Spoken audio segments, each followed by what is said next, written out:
Sit here. Good evening. I'd like to call the meeting of the Government Operations Committee for Monday, December 5th, 2022. Roll call, please. Kevin Maris? Yes. Paylanger? Here. Bongard? Here. Bancroft? Here. Lencioni? Yes. Petrola? Here. Warbaugh? Here. Bessner? Here. Weber? Here. We do have no honors vote tonight, so we'll go straight to 4A. Presentation Fire Ops 101 program from St. Charles Fire Department personnel. This is for information only.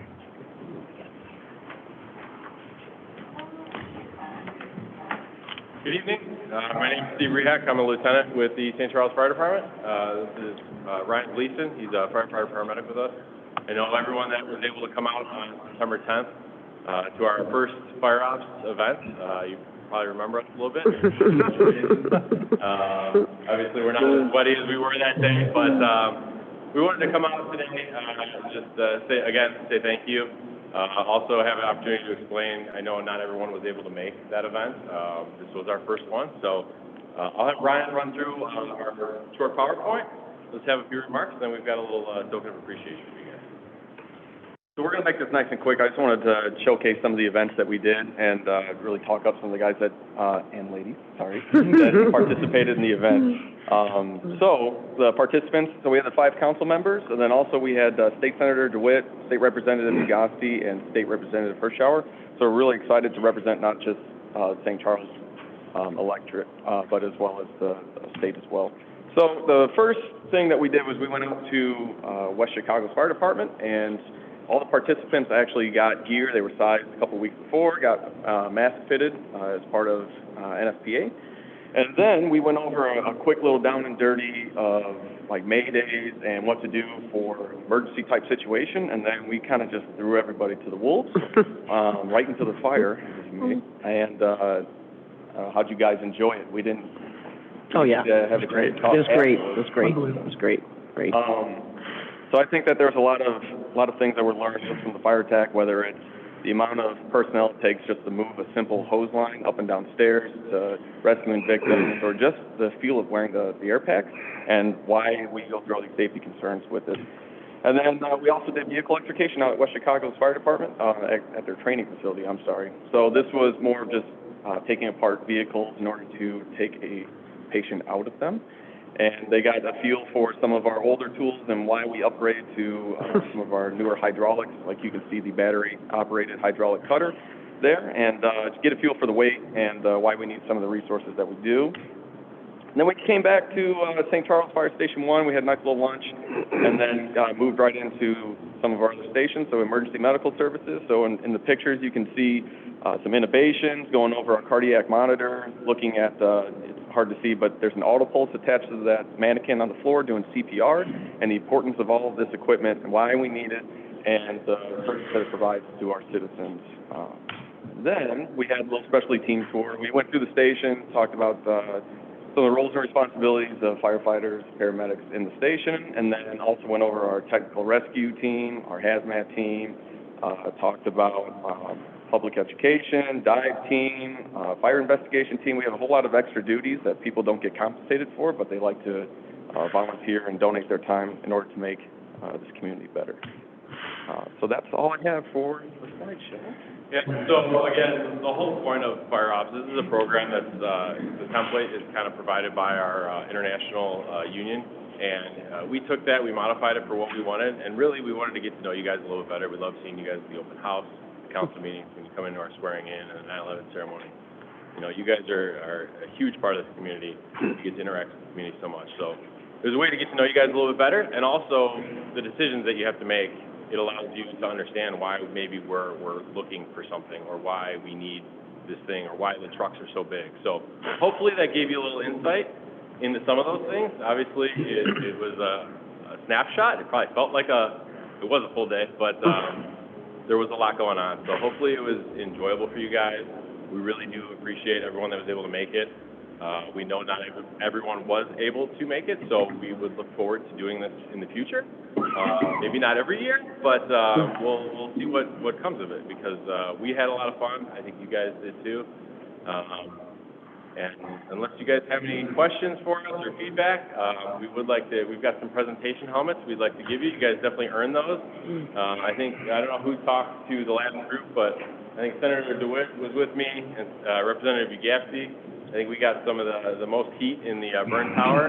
Yeah. So that was definitely well earned. So we'll hand these out to you guys. And again, thanks for coming out. We look forward to seeing you guys. Thank you very much. Appreciate it. Thank you. Thank you. Thank you. If I can just say, I'd encourage any of my colleagues, I'm telling you, it was awesome. It was awesome. We may not look it in the pictures, but it was awesome.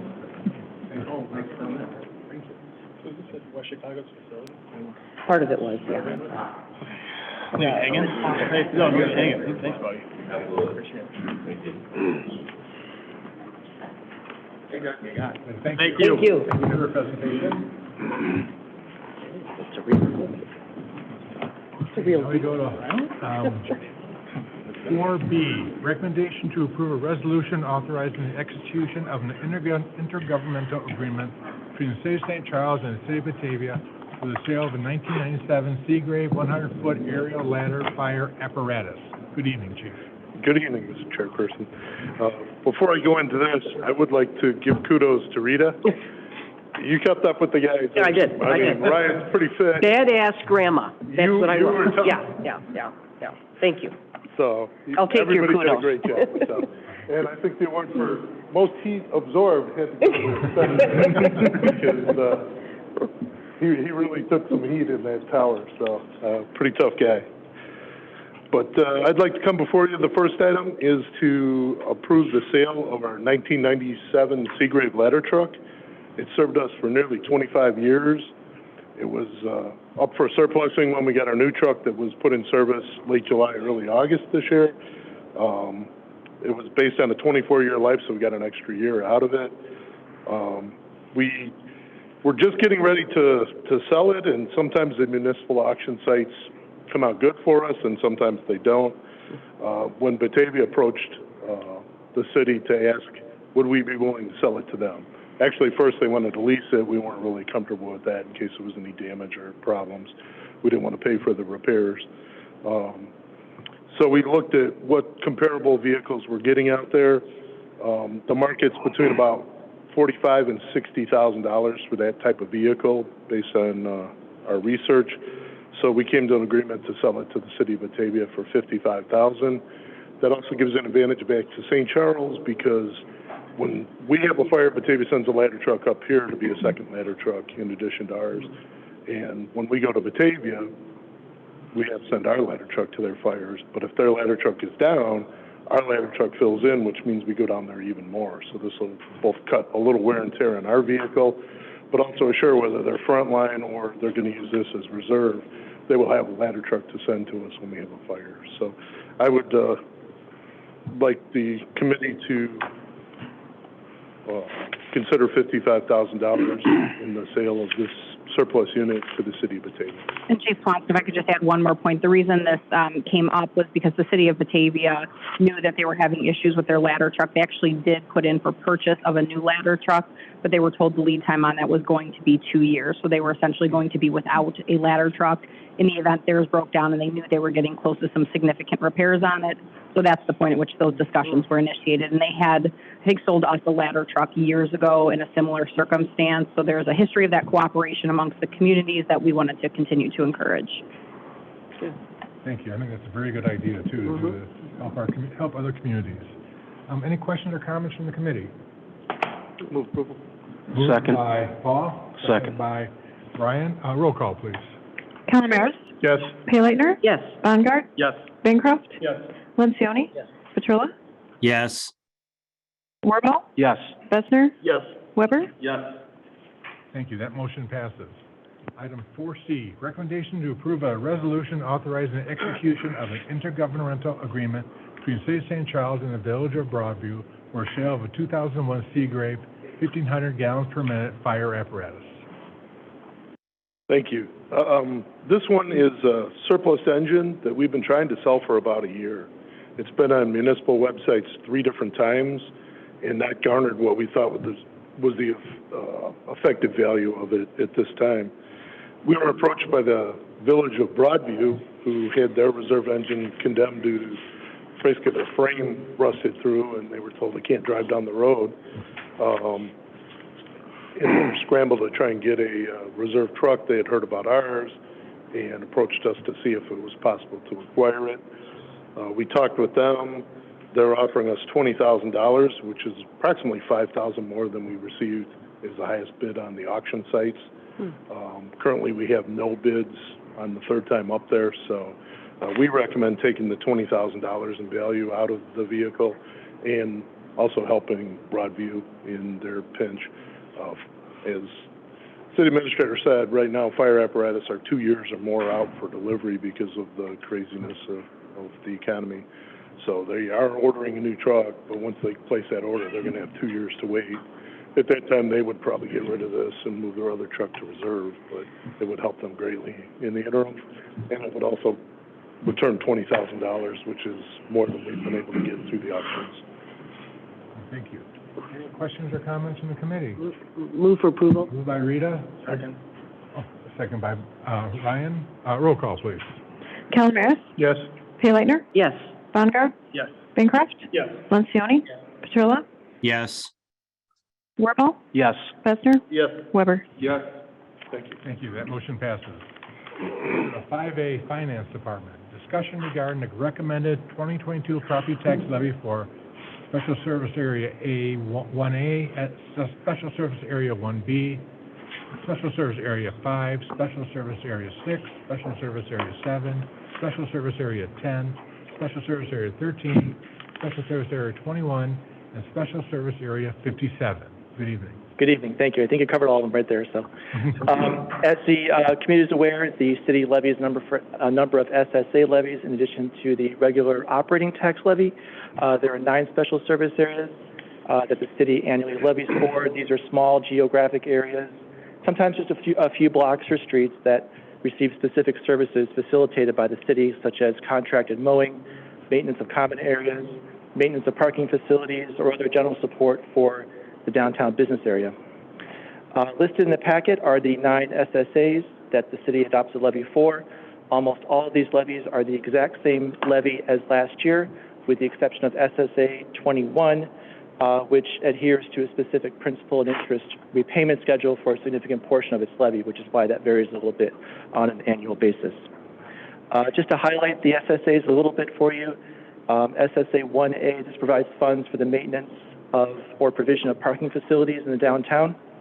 The levy proposed is $81,000. This is the same as last year. It's a little bit more than what was extended by the county. That's because the maximum tax rate for this SSA took into effect. So the actual extension by the county was just over $77,000. But the actual levy is proposed to remain the same as prior year of $81,000. SSA 1B, this is for the downtown business support. This is the partial funding levy for the St.Charles Business Alliance. The levy is $272,000. And again, what was actually extended by the county was just under $261,000 because the maximum tax rate for that SSA was hit, since the maximum tax rate was lower than the actual calculated rate based on the levy. So the levy is proposed to remain the same as the prior year. For both 1A and 1B, I don't anticipate any significant increase in what will actually be extended by the county for next year.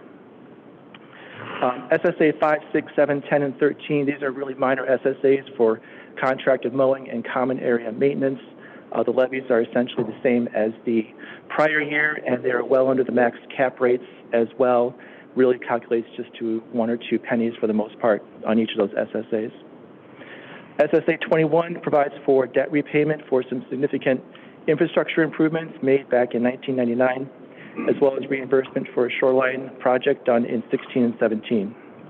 That comprises $237,856 of that proposed tax levy. The $30,000 aside from that is a reimbursement for the prior work done in that SSA in 2016 and 17. Finally, SSA 57, the Legacy Business Park. This provides for reimbursement for the costs associated with providing an electric substation in that Legacy Business Park. The levy of $35,000 is the same as the prior year. The state statutes require a separate public hearing to be held on SSAs if it's more than 5% of what was extended in the prior year. In all of these cases, the proposed levies are less than 5% of the prior year extension, so there is no required public hearings for any of these SSAs. Pending any discussion, we will propose these ordinances as listed at the City Council meeting for specific approval on December 19th. So with that, I'll take any questions. Any questions or comments from the committee? So, Yes. Yeah, Bill, SSA 1B, downtown revitalization, I think that originated like in the early 90s, right? 1992 maybe? I believe 1993 was the date. That's Right. And our downtown is night and day from then, correct? And maybe it's just the language, revitalization. I mean, do any of the grants we provide go towards this, or not that I'm opposing having one, but I'm just wondering if it's time to update the language as to description of what this is. Yeah, and I think that language was used in prior years during this process, and it might have been lifted from the actual ordinance enabling the SSA and authorizing it. So I would agree we can use some different language because definitely times have changed since way back. It would communicate better as to what it actually is. Okay. You know, that I would. All right. Thank you. No, I would agree with that. any other questions or comments from the committee?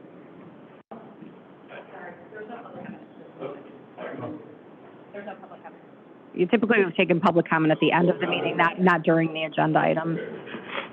Okay, so we're looking for a motion to add these SSA on the new business on December 19th, 2022 council meeting. Is that Correct, what yes. you're looking for tonight? Yes. Okay, so can I have a motion to move these SSAs under new business on December 19th, 2022 at the city council meeting? Move for approval. Moved by Brian, seconded by? Second. By Todd? Okay, roll call, please. Calamera. Yes. Paylighter. Yes.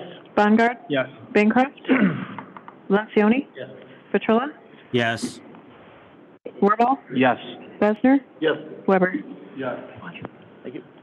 Thank you, that motion passes. So we'll see this December 19th. Okay, now we have item 6A, recommendation to approve a resolution authorizing the mayor and city clerk of the city of St. Charles to adopt the city of St. Charles strategic plan 2023. Good evening. Good evening, Derek Conley, Economic Development Director. I think the committee already knows that we've been working on a new strategic plan for about 6 or 7 months. Here tonight we have our consultant, Barry Dunn, Shannon Flowers, who's going to give a quick presentation. Should take about 10 or 15 minutes. I know last week I got to share an updated version of the document with the council.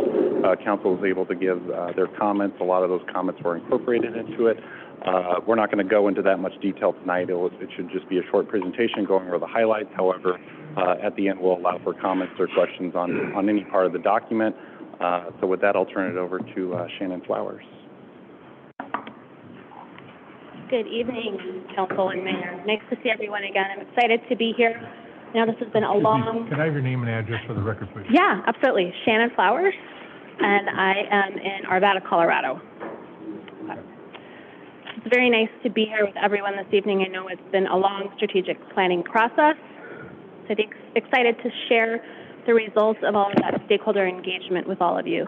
As Derek said, we have just a brief presentation, and then we'll have some time at the end for questions or any comments you have.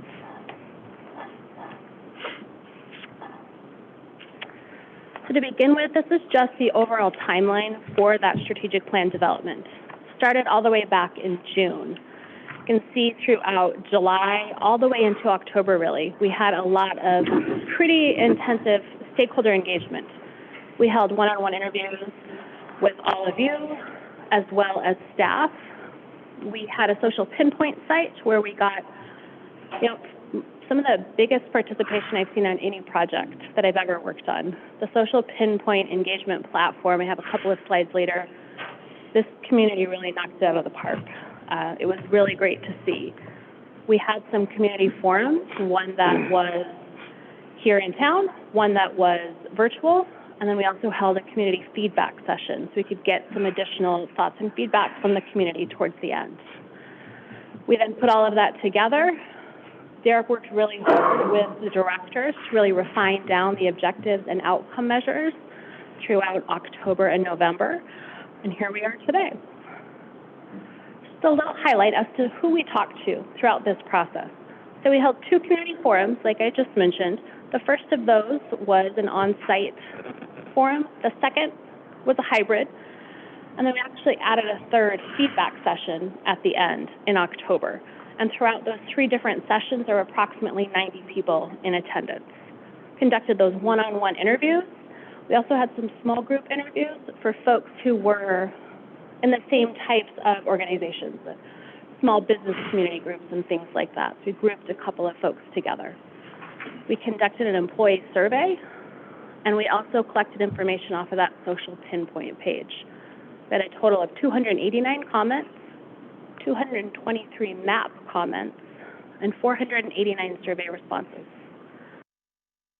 While I know that's not statistically significant, and I know that was something that we talked a lot about during the day we all spent together at your strategic planning session, all of those comments really just helped to support the overarching themes and priorities that were popping up throughout all of those different engagement platforms. For social pinpoint specifically, here are some totals for you.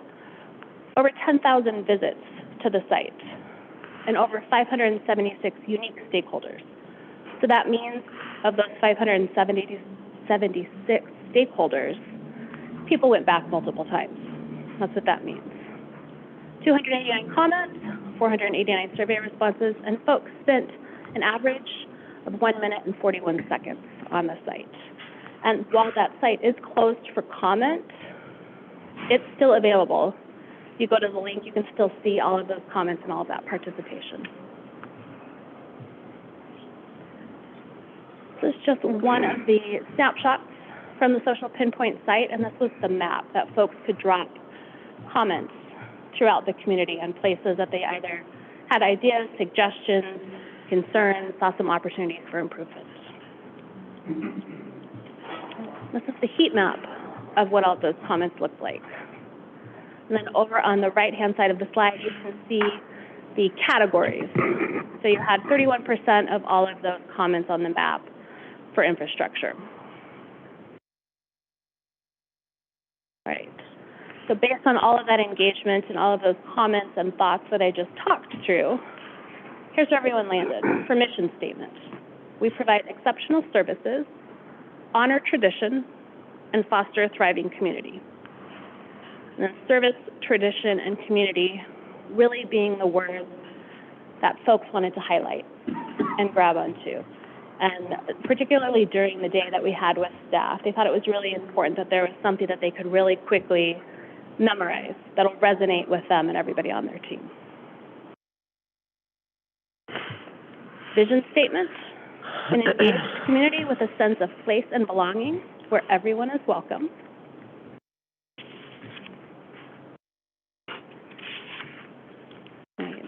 And for your guiding principles, and these are the ways that you want to go about making decisions for the community, serving the community, having your staff serve the community and make decisions.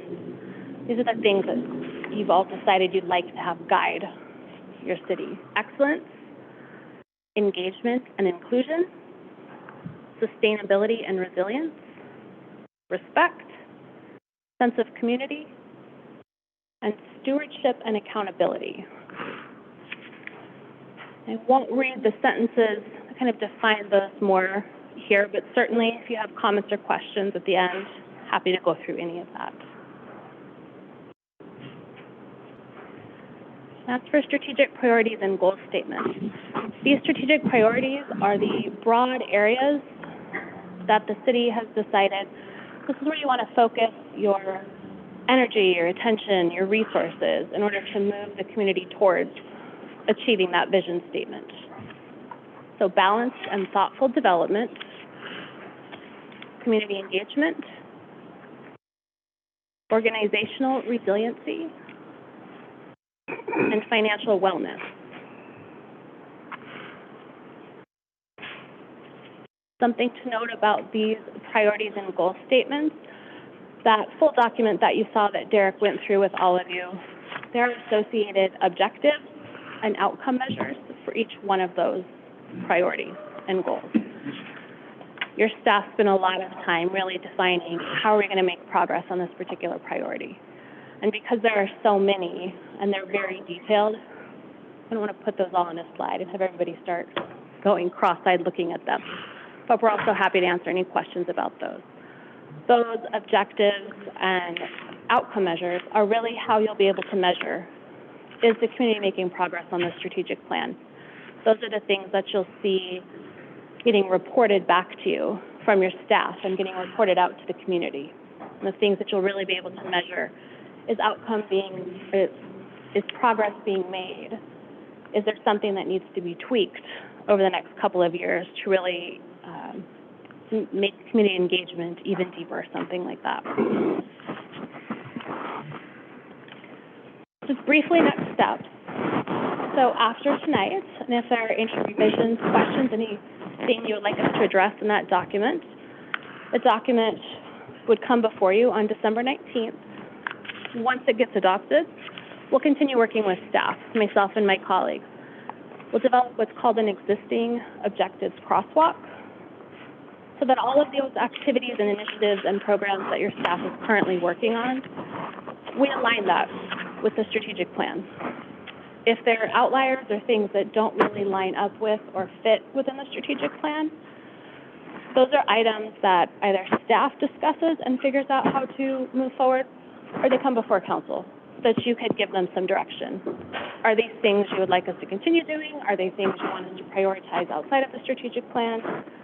So we help with that work, and once those things get solidified, we then develop an implementation action plan, which is much more granular, and I have a picture of kind of a busy snapshot on the following page.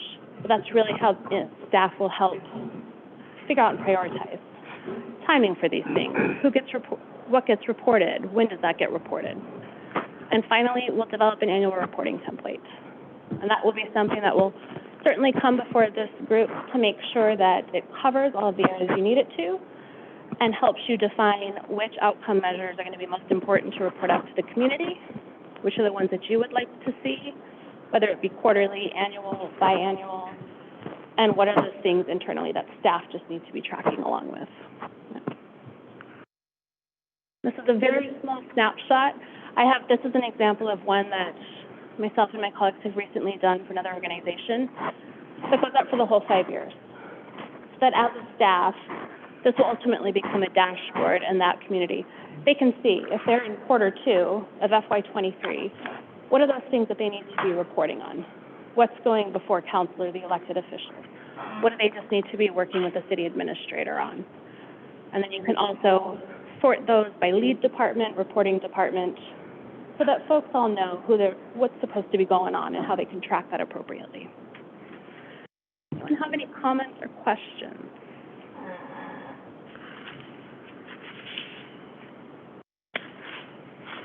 Questions or comments? Committee on this? Anybody from the, Rita? Yeah, this is super minor. But I get the cutesiness of the STC, the service, tradition, and community. And I was wondering amongst my colleagues, what's tradition mean? I got what history meant. I'm not sure I get what tradition means. Anybody? I took it as heritage. I took it as heritage. It's heritage? Yeah, our past, the history.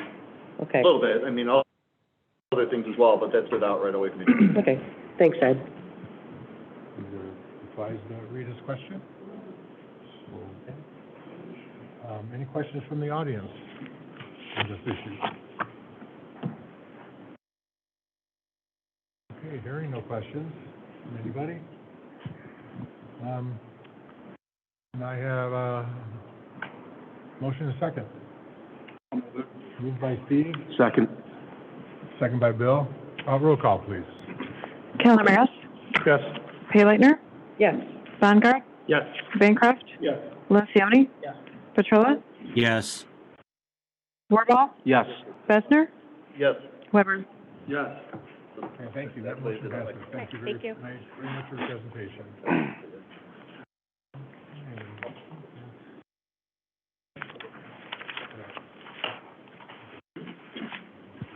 Okay. Additional items from mayor, council, or staff? Can I just, a point Yes, of order Rita. real quick? You asked for citizen comment after we made our comments? Right. Why this item and not the previous item? You have to ask them over there, because I can't explain that. Oh, okay. Heather? I was actually going to ask the same question and have a discussion about that, because we typically have not done public comment on each agenda item. We've held that until the end of our meeting. So this is, I guess deviating from our typical procedure. We would usually wait until the end of the agenda to ask for any public comment. Okay, Well, there's your answer. okay, thank you. So do we have any additional items from the council, staff, or the public? If you'd like to bring up anything. Yes, come to the podium, please. Take your name and address. Tom Anderson, 712 Horn. I've got historic comments. This is before our chair was even on the council. The SSA 1A, there used to be a public committee of people that are paying into that tax, and I'm one of them, that decided where the 80,000 went to. That's not a lot of money, but that's all that was happening in St. Charles 40 years ago. Interesting. So I compliment the city on improvements that you put into downtown, far exceeding that amount. Thank you, everybody. So that's been very, very beneficial.